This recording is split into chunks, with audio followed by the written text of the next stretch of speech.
देखो बुरा मत मानना, लेकिन हम जिस एग्जाम की तैयारी कर रहे हैं ना, क्लास की चीजें आपका बेस बनाएंगी, वैसी ही चीजें आपको एग्जाम में मिलेंगी।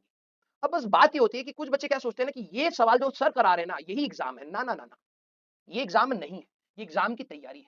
तो आप जब भी क्लास में सवाल को देखें, भाई मेरे पास बहुत सारी किताबें, मैं उनमें से 15 सवाल 20 सवाल जो सिलेक्ट कर रहा हूँ वो सोच के कर रहा हूँ या रैंडमली ऐसे उठा करके कुछ करा रहा हूँ, नहीं। अगर आप मेरे सीक्वेंसिंग को देखोगे तो मैं स्टार्टिंग में अब जैसे फ्रिक्शन है, पहले आपको थ्योरी बताऊंगा, फिर आप देखना मैं फ्रिक्शन की वैल्यूज निकलवा करके आपको फ्रिक्शन के बारे में बताऊंगा, फिर धीरे धीरे क्वेश्चंस पर आएंगे। तो दैट मींस हम लोग स्टेप बाय स्टेप अपने कंसेप्ट को समझते हैं, फिर उसको अप्लाई करते हैं और धीरे धीरे लेते हैं। तो मैं क्वेश्चन का सिलेक्शन ऐसे लूंगा, अभी देखना क्वेश्चन का पैटर्न देखना, अगर आप नोटिस करोगे तो स्टार्टिंग में फ्रिक्शन वाले वो सवाल हैं जो इक्विलिब्रियम के, यहां तक आपके इक्विलिब्रियम के सवाल है कि बंदा खींच करके बैठा है, बताओ कितना, ये रुका हुआ सवाल है, तो इक्विलिब्रियम के क्वेश्चंस को कैसे डील करना है।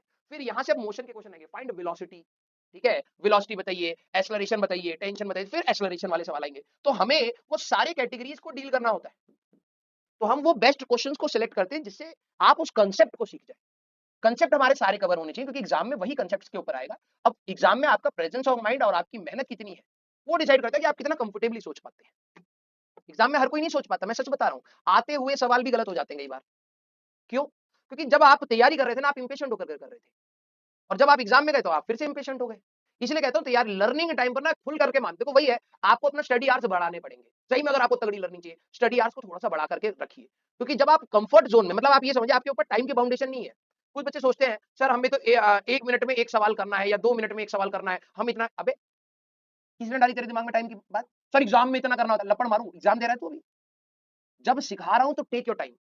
अब आप प्रॉब्लम ये है कि बच्चे क्या करते हैं, सीखने वाले टाइम को कम कर देते हैं। मैं 2 घंटा पढ़ूंगा, मेरे को तो स्ट्रेस होता है, मेरे तो स्कूल है, मेरा ये है, तूने लर्निंग टाइम को कम कर दिया। अब लेकिन तेरे को चाहिए रिजल्ट पूरा वाला।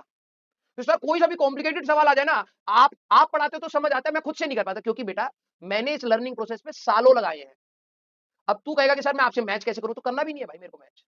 तेरे को बस उस एग्जाम के हिसाब से थॉट प्रोसेस डेवलप करना है कि तू एग्जाम में उस सवालों को डील कर ले जाए। बहुत प्रैक्टिकल बात बता रहा हूँ। तो मेरी स्पीड से मैच नहीं करना है तेरे को।